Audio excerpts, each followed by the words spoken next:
What's up, everybody? It's your boy Johnny back here with another video, and today is the day that I do my in-depth review of this release. Elvis, That's the Way It Is, 50th Anniversary Collector's Edition, the latest release from FTD that came out on August 31st. I got mine August 21st. It was probably a little bit delayed from all the stuff that's going on in the world. Usually the UK gets their first shipment of this stuff, and then they send a shipment over to the US, and they got to mail it to me. So that's probably why it took a while, and plus all the stuff that's going on in the world. So this came out on August 31st originally. So I got mine almost a month later. And I just want to say, when I got mine, it was a little damaged. It had this little bump in this corner and a bump in that corner, and the bump went to one of these books. I mean, it's okay. I'm lucky I got one. But today I'm going to be doing my in-depth review of this release. Let you know what I think about it, about the presentation, all that stuff, the music, all the stuff I usually do when I do these type of unboxings. So let's get started, because this is probably going to take a while. Okay, so first let's talk about the packaging of this. The packaging and presentation, I thought it was awesome. Nice sturdy box to hold all the contents, good stuff. I like the imagery of this. This kind of looks like the original theatrical poster a little bit. This lays out all the information in the back. And then we have this, the gatefold for the holds the 8 CDs. This kind of reminds me of the 2014 release from Sony Legacy that they did of That's the Way It Is. Good stuff. Good stuff. And all the track listing in the back.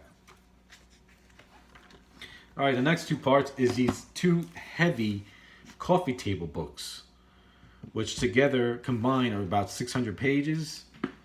Ugh, and they're heavy. One being the rehearsals and one being the concerts. I gotta tell you, people, these aren't just photo books. No siree. These have a lot of great information in them, man. A lot of good stuff. It has day-by-day accounts from different people, newspaper clippings. I mean, it goes on and on. Pictures, seen, unseen. Some taken from the film, directly from the film. Some taken, just from photographs from candidates from fans that are available, and whatever photographer that followed Elvis around during this time that they hired, maybe, because I know Mbaja wasn't around yet when this came out. But it's good, and there's some stuff I haven't seen in here, and there's a lot of information. And the awesome, really cool thing about it is it has documentation for the audio and the film, like the visual part of these rehearsals, and same with the concerts.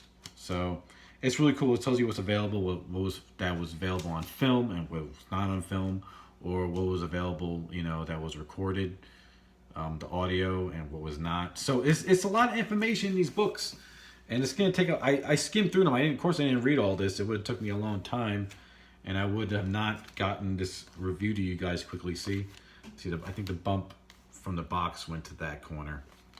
What are you gonna do? But these are great books, man. Really great books. And same goes with, especially this one, of course, the concert books. There's photos from every concert in here. Even covers a little bit from Phoenix, Arizona. Same information, maybe just as good as the rehearsal book. It talks about the film and all the different formats it's been released in, and all the different releases affiliated with That's the Way It Is, that's been released officially from RCA. I mean, it's just a lot of stuff. Great stuff. Cannot complain. These books were amazing. Again, not just photo books, a lot of good information in them. So, really, all in all, I think this is amazing. The books, packaging, everything. Seemed like a lot of effort was put into it, and it probably took a lot of time to gather up all this information. If you go back and look at my unboxing of these two books and everything else, you'll know what I mean. So that's that. I apologize. I'm looking down a little bit because I'm going to be referring to my notes. Okay. All right. So now we're to the big part. Let's talk about the music. All right. So before we get started, a lot of this stuff, this is supposed to be the complete rehearsals. Of course, I always wonder if it really is the complete. Sometimes I want to say the most complete, but I'm just going to say what they say, the complete rehearsals. So this contains a lot of unreleased audio, unless you are a bootlegger, which I don't collect bootlegs like that. So a lot of this stuff for me is new to me.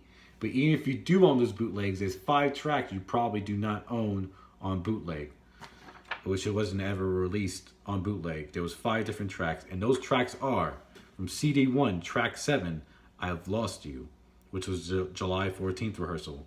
Then we were on CD 6, we got track 2, I've Lost You, and track 3, The Next Step Is Love, from the August 4th rehearsals. And then CD 7, track 9, Sweet Caroline, and track 11, Patch It Up. And I think that's from the August 7th rehearsals. So those things have never been released anywhere. Those 5 tracks, according to them. But there's bootlegs that go back, I want to say, at least to the early 90s, maybe even farther back. I don't know. Again, I don't collect bootlegs. But I'm gonna talk to you about what I remember from this release, what I remember about the tracks. Again, if you feel like I'm not giving you enough, I apologize. It's a lot to take in. Maybe next time I should really take notes of what I heard and what I think. So I'm going to share with you what I remember about this release. I really do need to take notes, because I listen to this when I'm in my car, and really in pieces, like when I'm in and out of the car. So there you go. All right. So let's talk about, and we're going to talk about all of these discs, and we're going to talk about CD 8, which is basically the whole thing's been previously released. It was an FTD called Stage Rehearsals that came out a few years back. I want to say maybe in the early 2010s it came out. I'm not sure. Maybe the late 2000s. But because I don't own that release. But we're going to talk about that. Some people were pissed off about that release, and I get it. So let's just get started. And you're going to find that some of these discs are going to be in stereo and mono. But for the most part, most of the discs in here are in stereo. About 5 out of 8 of them are. So more than half are in stereo. And I'm going to explain why I think it's like that, from what I gather. Okay, so let's get started. This may take a minute. I want to get started now before I ramble too long. All right. Let's talk about CD 1. CD 1 is July 14th, 1970 rehearsal, and July 15th, part 1 of July 15th. So the second disc is the remainder of the July 15th rehearsals. And this disc is both in mono and stereo. The first 8 tracks being in mono, and then 9 through 20 being in stereo, which is July 15th. All right. So there is some unreleased tracks on this disc. Some stuff you'll find in this box set that was unreleased and then previously released partially, so not the whole performance. So this is talking about officially. So these probably, the ones that are partially released or unreleased, of course, some of these are available on bootleg. So let's get started. All right, the thing that I remember from CD 1 is, of course, mono. It doesn't have that full sound, but they still sound great. And I want to say some of the audio that was in mono, it was taken from another source, maybe from a tape, maybe from, I don't know, maybe a regular cassette tape, or maybe some audio that was actually from the film that was filmed. Because again, in these books, it gives you audio documentation and film documentation of what was shot or not, or recorded or not. So I want to say some of this audio is directly from the film also, but I could be wrong. All right, but the one thing I remember about CD 1 is on the mono and also on the stereo, and going into CD 2 also, is Elvis's microphone. So after you get past the mono, I'm like, okay, maybe that microphone issue will go away a little bit. But when you get into the stereo tracks, and from track 9 on, there's still that issue. It doesn't sound horrible. It's like, oh my God, it's ruining my experience. But when Elvis hits these high notes, I don't know, maybe something was hooked up wrong when they hooked up his microphone. It was turned up too loud or something. But muffled's not the word. He sounded distorted at some times when he hit really high notes. But of course, when he sings softer songs like Hey Jude, that's on here, and Yesterday, it sounds more clear. But even when it does, it's not like it's horrible. It's not like it ruins your experience. So that's why going into CD 2 for the remainder of July 15th rehearsal, it does the same thing. But awesome performances to note during this time. Actually, I do like the Hey Jude version. It's funny. The thing I like about this box set is it's some of these were partially released. Now they're in their full, but this wasn't released at all. But this is one track that Elvis is being really funny in, and he's being really vulgar, and of course you're gonna hear him cuss throughout this whole release, which I think is cool. It shows that Elvis was human. Oh my God, he's human. He cussed like me and you. He's a regular human being. So I'm glad they're finally doing that after all these years, RCA and FTD and all that. But about Hey Jude, he's making jokes when he's singing that song, kind of sexual, saying, you know, except for let it out and let it in, hey Jude, begin. Like he says, take it out and shove it in, hey Jude. I mean, it's cool. It's just cool to hear all this stuff. I really enjoyed this. At some points, I found myself laughing. That's one performance I really do note that I liked. Let's go to CD2. Again, continuation of July 15th rehearsals. I really liked how the web was woven audio. It's the same audio that you saw in the special edition version of the movie when he's playing the piano and he goes off the side of the chair. Same performance. That's the whole performance here. So it's really cool to hear. That's what I remember really liking about it. All right. Now let's go to CD3. It's July 24th, and that disc is in stereo. So all the rest of these discs that are really in stereo, they sound great. I want to say even part of CD3 and CD4 are July 24th. I want to say not the whole thing, but part of this release, part of this rehearsal, he has the same mic issue, but not horrible. Like with That's Alright, which that's the one we saw. I want to say that's the one we saw that was in the actual movie when he's rehearsing, the 2001 version of the movie. So you hear the same thing. And they're all in stereo, and these all sound amazing. There's some unreleased performances like Don't Cry Daddy, a faster version, just a tad quicker in the rhythm. And of course, there's Stranger in My Hometown, which we have already before previous release and other releases, but it has more cussing in it, and it's funny. And same with Wash My Hands in Muddy Water, that's a really good one. But some of the stuff has been released. But really good stuff all the way around. Not bad. Okay, so let's go to CD5, which is also in stereo, and this is a July 29th rehearsal. And actually, most of this disc has been released. There's a few previous unreleased recordings, like Elvis singing My Country 'Tis of Thee, The Lord's Prayer. There's a version of Stranger in the Crowd. This disc sounds amazing. It's in stereo. You can hear the group. You can hear the band awesome. You can hear awesome, him awesome, everything. But I should have noticed this. Just with this box set in general, there's some tracks you don't hear Elvis's voice.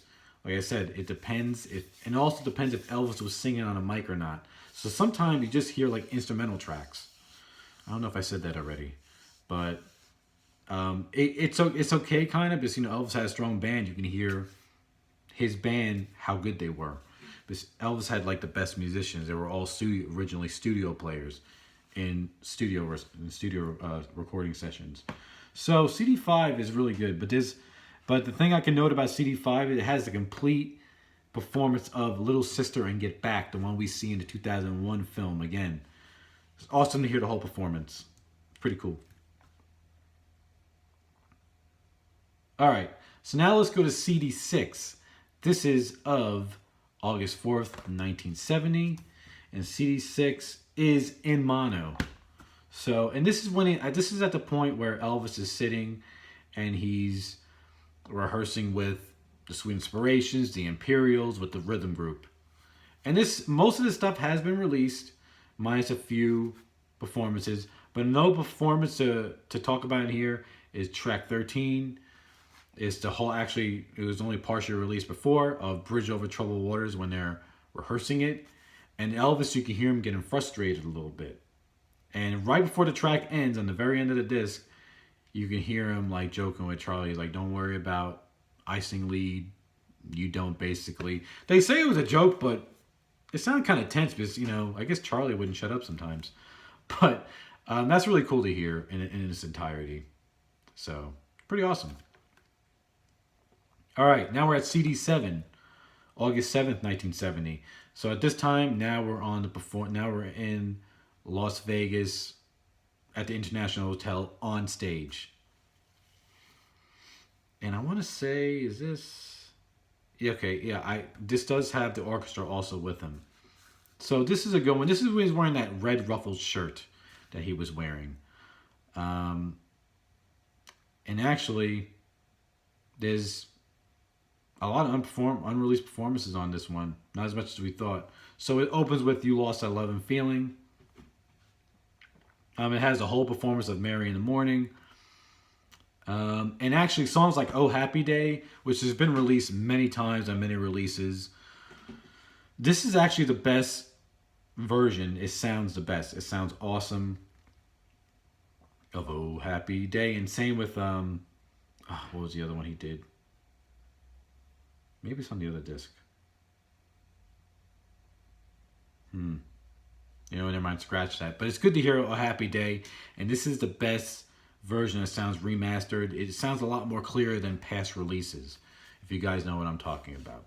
So there's a lot of unreleased performances on there. Again, so CD7 is also, this is also in mono. Sounds very good for being in mono.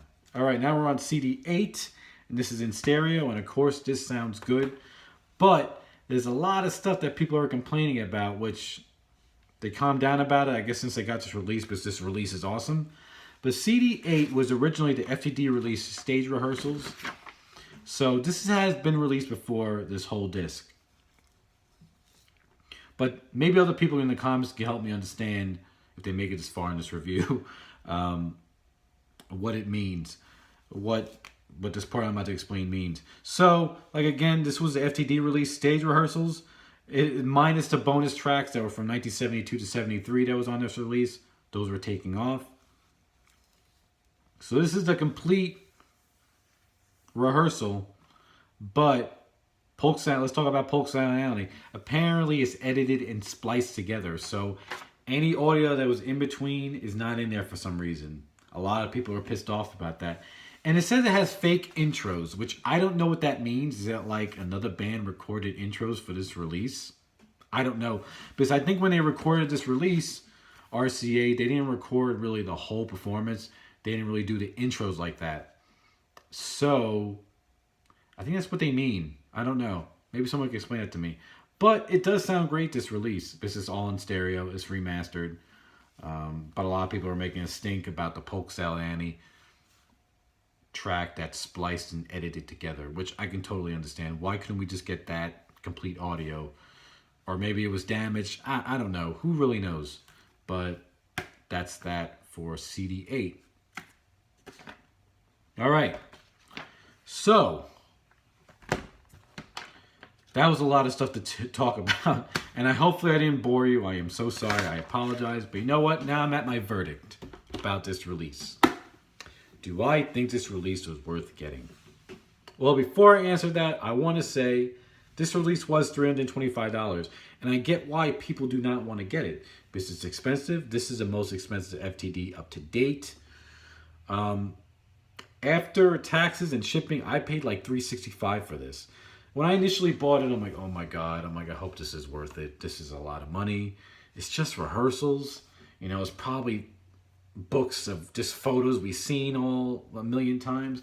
So I get it why people don't want to get this, because it is very expensive, unless you own all the bootlegs and you don't care about having those 5 tracks you don't own. I can understand if you don't get this. But then again, in the same token, I'm sure the audio quality are probably better on this than those other bootlegs that have been released over the years. So there's many factors to look at. And it is expensive. Again. But am I happy that I got it? In the end, I am happy that I got it. Am I crazy about the price? No, the price is ridiculous. But I am happy that I bought it. And just to note,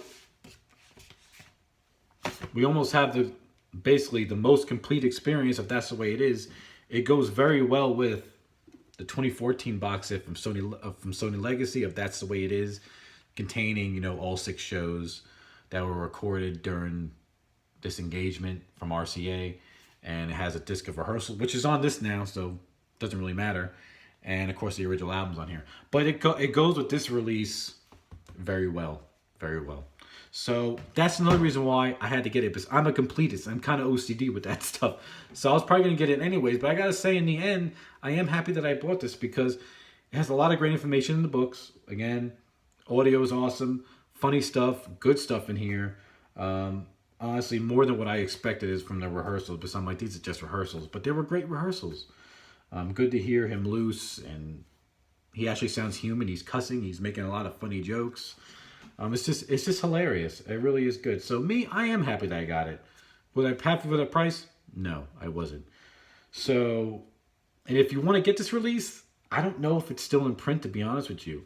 I think whatever was pre-ordered and made, that's what's made. I could be wrong. You never know. It could pop up on Shop Elvis, shopgraceland.com again. Or maybe it could still be available from other dealers that are in Europe and in the UK. I don't know. Because this is going for stupid money on eBay already. People have it for stupid prices. On Discogs, I think one sold for a little bit more money. Sold for $350. But I am happy. Just want to say I'm happy that I got this, because I'm a completist. Now, the only thing we need, which RCA, FTD, Sony Legacy, the Elvis Presley estate, they have nothing to do with. Hell, they don't have nothing to do with these. They don't have to release this stuff. RCA doesn't, but they do. But if Warner Brothers just gave us the complete visual of all the film that was recorded during Elvis, That's the Way It Is, it would be amazing. But the chances of that happening, who knows? I don't know. That's up to them. It's a shot in the dark. Who knows? You never know what looking for future holds. It can happen. Maybe it could not happen. Who knows? But this is my prediction. Because they've done this with another very expensive FTD release before that went out of print very quickly. Just to note, this, A Boy from Tupelo. This is a Sony Legacy version from RCA that came out in 2017. I want to say like 3 or 5 years before this, they came out with the FTD version of this, which went out of print like that. And then a few years later, they made a smaller version, compact version on RCA for a cheaper price. And actually, this had one bonus track that wasn't on that FTD, which could be kind of irritating. After spending all that money, I'd be very irritated. But anyways, so what I'm thinking is maybe for the 55th anniversary, Sony Legacy will release a compact version of this release. Maybe with all the audio and just a very much smaller book.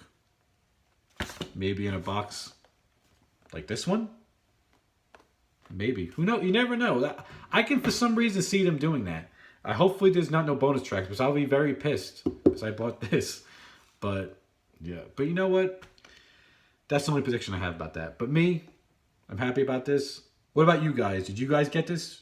Did you not? Are you thinking about getting it? If you can get it. Let me know what you think. I hope you enjoyed this review. I felt like it was boring during the audio part. I hope you guys still enjoyed it and stuck in there. Thank you guys for watching. And I will see you guys very soon in the next video. And see you later and goodbye.